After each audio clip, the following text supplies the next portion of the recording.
Hendaklah kita mempertingkatkan kecintaan kita kepada Nabi Muhammad, kecintaan yang membulat, tidak boleh berbelah bagi.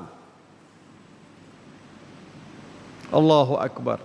Bila kata cinta pada Nabi Muhammad sallallahu alaihi wasallam ni, masya-Allah tuan-tuan dan puan, kita kena tengok sahabat. Kita kena tengok sahabat. Sahabat adalah orang yang paling hebat dalam memperlihatkan kecintaan mereka terhadap Nabi Muhammad sallallahu alaihi wasallam. Ya. Bilal bin Rabah, kita semua biasa dengar cerita Bilal bin Rabah. Betul kan? Bilal bin Rabah. Bilal ni tukang azan Nabi sallallahu alaihi wasallam. Dia lah panggil orang solat. Ada setengah pendapat kata Bilal ni tak berapa fasih lidah dia sebab dia orang Afrika. Shin dengan sin dia kadang-kadang tak berapa nak betul. Biasa dia boleh sebut sin, shin yang tak dapat.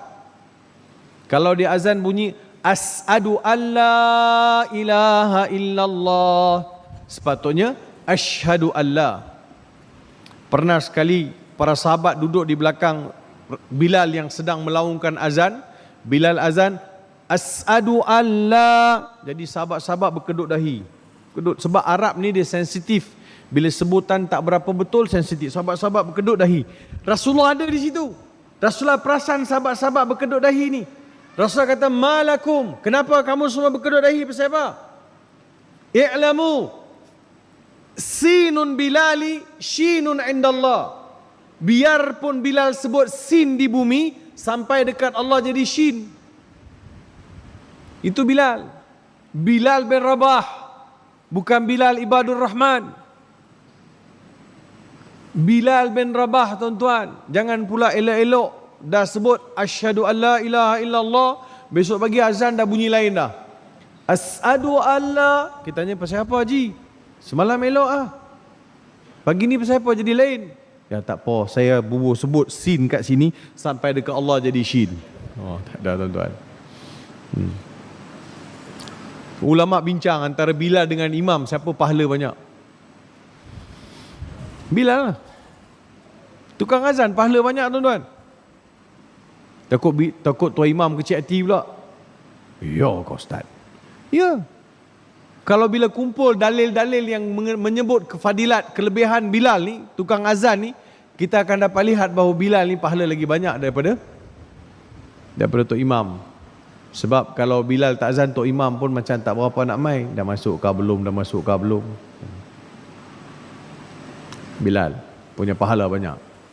Bilal bin Rabah, dia lepas Rasulullah sallallahu alaihi wasallam wafat, zaman Umar bin Al-Khattab, Bilal pujuk Umar supaya dia tak nak duduk Madinah, dia nak keluar. Sejak Rasulullah sallallahu alaihi wasallam wafat, sampailah Bilal pergi ke Syam, pergi ke Syria, dia mengalami kemurungan. Kenapa dia murung ustaz? Sebab kerinduan yang melampaui batas terhadap Nabi Muhammad sallallahu alaihi wasallam. Pergi ke Syam. 5 tahun Bilal jadi gubernur di Syam. Hampir 5 tahun dia mimpi. Bilal mimpi, Rasulullah Ta'ala mimpi dia. Kata Bilal, sudah lama dah kau tak ziarah aku. Bilal pun terjaga, siap-siap pergi ziarah Nabi Muhammad sallallahu alaihi wasallam. Selang beberapa hari sampailah daripada Syam, daripada Syria sampailah ke Madinah. Sampai-sampai di Masjid Nabawi, sahabat nampak Bilal masuk masjid. Kebetulan pula masa Bilal masuk tu dah nak masuk waktu zuhur. Bilal masuk masjid.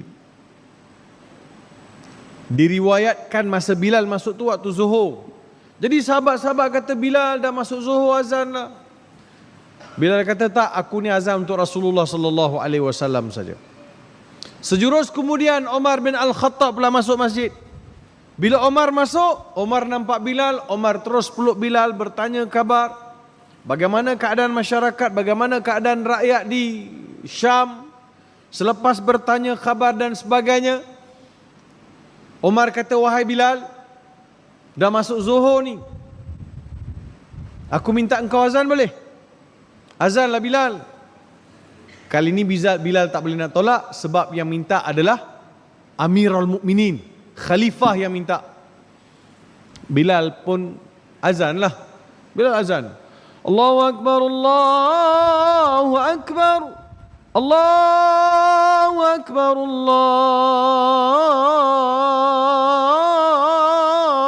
Akbar. Asyhadu an la ilaha illallah, asyhadu an la ilaha illallah, asyhadu anna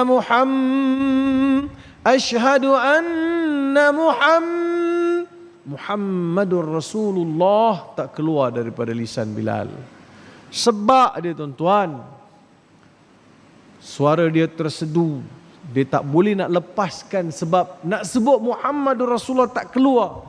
Kerana rasa rindu, sayang, terkenangkan saat ketika pada dengar Rasulullah sallallahu alaihi wasallam azan pula di hadapan makam yang berhampiran dengan makam Rasulullah sallallahu alaihi wasallam. Semua ini menjadikan Bilal pilu dan sebab menitis air mata. Sahabat-sahabat yang ada di situ semua menangis, tuan-tuan. Itu cinta. Dalam peperangan Uhud, ya. Kebanyakan kita pergi umrah, kita akan diceritakan bagaimana berlakunya peperangan Uhud. Dalam peperangan Uhud, bila suasana dalam medan pertempuran Uhud tidak terkawal, Rasulullah sallallahu alaihi wasallam cedera. Bagaimana Rasulullah cedera? Rasulullah pakai topi besi. Pihak musuh baling batu besar, kena dekat baju besi, kena dekat topi besi Nabi sallallahu alaihi wasallam. Besi itu pecah masuk dalam pipi Rasulullah sallallahu alaihi wasallam sehingga mematahkan gigi geraham Rasulullah sallallahu alaihi wasallam. Sahabat-sahabat mengepung Rasulullah nak selamatkan Rasulullah sallallahu alaihi wasallam. Abu Bakar bawa lari Rasulullah ke pinggiran Bukit Uhud yang tuan-tuan lihat yang besar tu, merah tu. Yang besar merah itulah Bukit Uhud. Yang tuan-tuan pergi ambil bergambar tu bukan.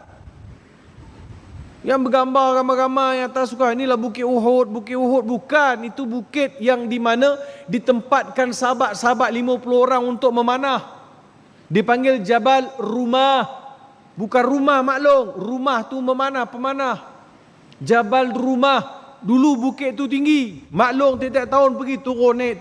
Jadi rendah dah gunung bukit tu. Makin tinggi, sekarang dah rendah dah. Saya kata semakin rendah pula tengok. Berlaku hakikat, tak apalah. Abu Bakar bawa lari Rasulullah sallallahu alaihi wasallam ke pinggiran Bukit Uhud. Di situ ada satu gua. Sekarang kita tak diberi masuk kawasan tu. Saya sampai dulu. Ya. Masa tu ada seorang sahabat yang bernama Abu Ubaidah Al-Jarrah. Abu Ubaidah Al-Jarrah, dia jumpa Abu Bakar As-Siddiq.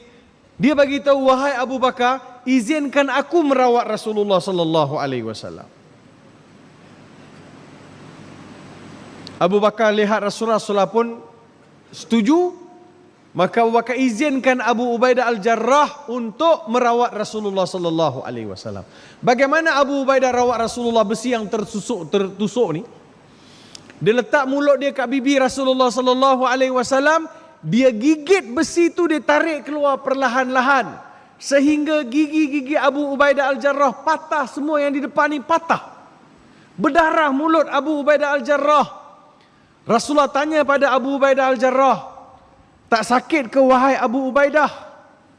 Abu Ubaidah kata, wahai Rasulullah, nyawa engkau lebih aku sayang Rasulullah daripada diri aku sendiri. Cinta, sayang, kasih. Orang ni besok akan dapat syafaat.